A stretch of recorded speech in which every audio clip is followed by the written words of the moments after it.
isso, aí os 3 pontos bem difíceis na largada, é um touro que não dá muito sentido o que vai fazer, a cada momento ele está procurando um espaço diferente. Só que agora ela está posicionada a montaria, e aí ele abriu a guarda, vocês viram que ele quase caiu do touro, mas ele solta o corpo e consegue terminar a montaria. Vamos ver a nota, 79. Magno Alves de Santana do Araguaia, o paraense.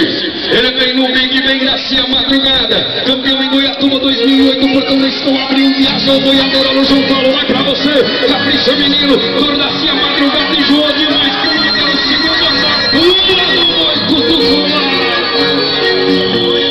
Seu vestido colado no Magno Alves de Santana do Pará, do Big Ben do Madrugada, mestre.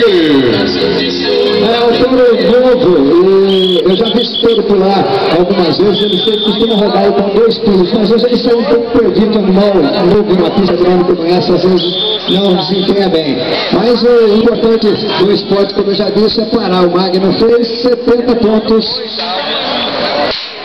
Ok, também nós agradecemos a todos vocês que comparecem, aos patrocinadores, aos colaboradores do evento maior. Alô, Gacine, da dupla Gacine e Rafael, vai pra você, meu irmão!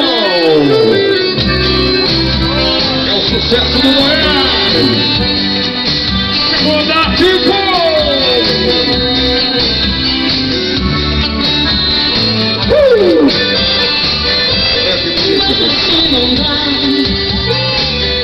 Não dá pra viver sem você. Quem não acreditou, a realidade chegou.